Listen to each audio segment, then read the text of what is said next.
करेंगे।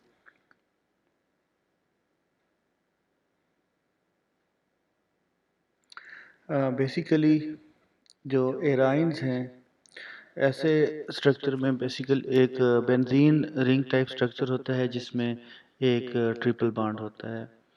तो बेंजीन की मुनासबत की वजह से इस तरह के कंपाउंड को हम बेंजाइन का नाम भी दे सकते हैं। और अगर हम सिंपल एरोमेटिक कंपाउंड यूज़ कर रहे हैं या हम एराइल कंपाउंड हम इन्हें कह रहे हैं, तो इस तरह इस मुनासबत से हम इन्हें एराइंस का नाम देते हैं। इसकी डिटेल मैकेनिज़्म हमने प्रीवियस वीडियो में, जो कि basically nucleophilic aromatic substitution reaction था, उसमें हमने डिटेल से डिस्कस कर लिया था। तो बेसिकली ये इसकी synthesis nucleophilic aromatic substitution reaction के थ्रू ही होती है, जिसमें एलिमिनेशन एडिशन स्टेप फॉलो होता है। हमने वहाँ पे डिस्कस किया था कि इसमें benzyne as an intermediate produce होता है। अगर हम इसकी सिंथेसिस की बात करें तो फर्स्ट ऑफ ऑल इस तरह हमारे पास एक स्टार्टिंग मटेरियल है लाइक क्लोरोबेंजीन।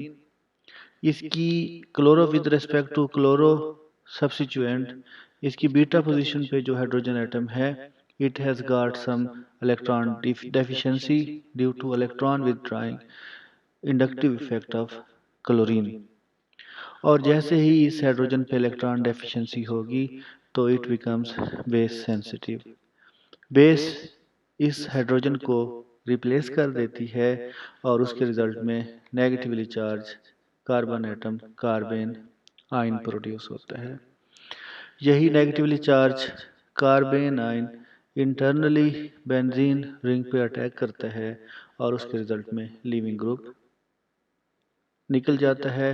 और उसके रिजल्ट में ये जो बेंजीन में कार्बन कार्बन डबल बॉन्ड था, वो कार्बन कार्बन ट्रिपल बॉन्ड में चेंज हो जाता है। और ओवरऑल जब हम इस रिएक्शन की बात करते हैं तो हम सिंपल वे में ये कह सकते हैं कि हाइड्रोजन एक कार्बन से रिप्लेस हो रहा है और हेलोजन दूसरे कार्बन से रिप्लेस हो रहा है। यानी जो लिविंग ग्रुप जो निकल रहे हैं हाइड्रोजन और हेलोजेंस, इनकी जो पोजीशन है दे आर एट 1 2 पोजीशन। तो हम इस केस में हम इसे 1 2 एलिमिनेशन का नाम भी दे सकते हैं। और इस एलिमिनेशन के रिजल्ट में हमारे पास ट्रिपली बॉन्डेड बेंजीन, इसे हम कॉमनली बेंजाइन का नाम देते हैं, प्रोड्यूस हो जाती है। तो ये सबसे कॉमन मेथड बेंजाइन की सिंथेसिस का लिटरेचर में यही अवेलेबल है। अब इस केस में जो हम नेक्स्ट एग्जांपल देख रहे हैं, नेक्स्ट एग्जांपल में लीविंग ग्रुप जो है वो हमने फ्लोरीन फ्लोराइड ग्रुप को अटैच कर दिया। Rest of the mechanism same होगा कि इसमें हम जो बेस इस्तेमाल कर रहे हैं वो फिनाइल लिथियम है, हाइड्रोजन एटम को रिप्लेस करेगी। उसके रिजल्ट में as previously discussed carbanion produce होगा और carbanion internally benzene ring पे अटैक करता है और लिविंग ग्रुप को डिस्प्लेस कर देता है और उसके रिजल्ट में ट्रिपली बॉन्डेड कार्बन बेंजीन के अंदर प्रोड्यूस हो जाता है, जिसे हम बेंजाइन का नाम देते हैं।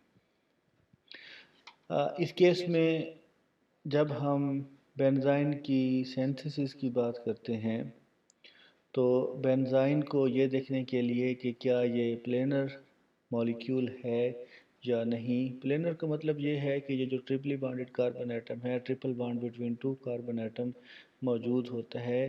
तो देखना ये है कि ये जो ट्रिपली बॉन्डेड कार्बन एटम है, इसके दो जो कार्बन एटम जिसके दरमियान ट्रिपल बॉन्ड मौजूद होता है, क्या ये इक्वल बिहेव करती हैं या ये डिफरेंटली बिहेव करती हैं। तो इसको देखने के लिए हम ये जो है क्लोरीन कंटेनिंग कार्बन है बेंजीन के साथ, इसे हम हैवी आइसोटोप C13 के साथ लेबल कर देते हैं। और फिर हम इसका वही एलिमिनेशन रिएक्शन बेंजाइन की सिंथेसिस देखते हैं। इसमें हम जो बेस इस्तेमाल कर रहे हैं वो कोई भी बेस इस्तेमाल हो सकता है, हाइड्रोक्साइड हो सकता है, अल्काइल लिथियम हो सकते हैं और इवन सोडामाइड भी हम यूज़ कर सकते हैं। तो इस केस में हम एमाइडाइन यूज़ कर रहे हैं। वो इस हाइड्रोजन को पिक करेगा, as previously discussed carbanion produce होगा। जैसे ही ये इंटरनली अटैक करेगा तो लिविंग ग्रुप को डिस्प्लेस कर देगा। तो इस केस में हमारे पास जो बेंजाइन प्रोड्यूस हो रहा है उस केस में सॉरी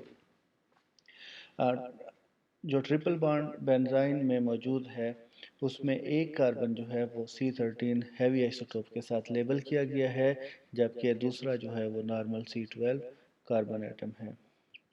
तो हम अब इसका नेक्स्ट स्टेप में रिएक्शन देखते हैं कि जैसे ही न्यूक्लियोफाइल इस पर फर्दर अटैक करेगा तो न्यूक्लियोफाइल के अटैक करने की यही दो पॉसिबिलिटीज़ बनती हैं। या तो न्यूक्लियोफाइल इस कार्बन पे अटैक करेगा जो हैवी आइसोटोप C13 के साथ लेबल्ड है, या न्यूक्लियोफाइल इस कार्बन पे अटैक करेगा जो नॉर्मल कार्बन एटम है। सॉरी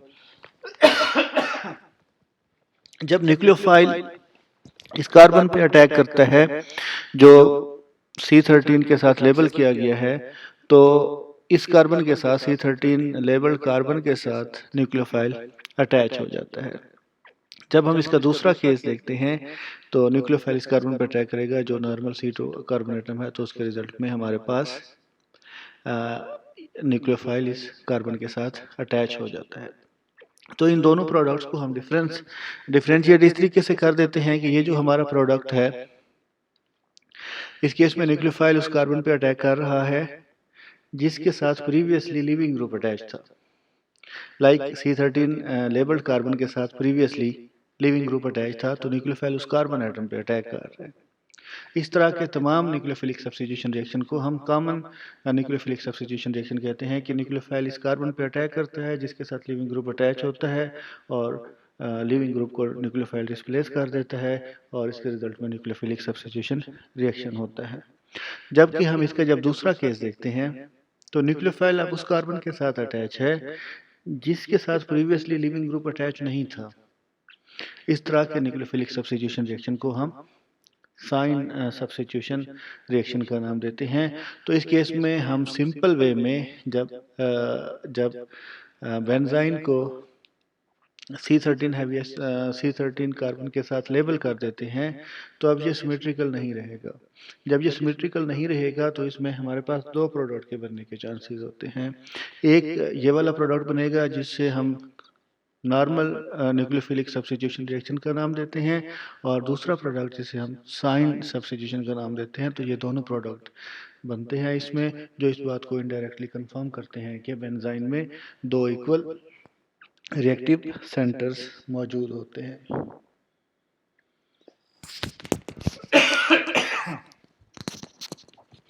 नेक्स्ट हम कुछ और एग्जांपल्स देखते हैं कि हमारे पास ये जो सब्स्टिट्यूएंट अटैच है वो मिथॉक्सी सब्स्टिट्यूएंट है और इसकी आर्थो पोजीशन पे लिविंग ग्रुप अटैच है।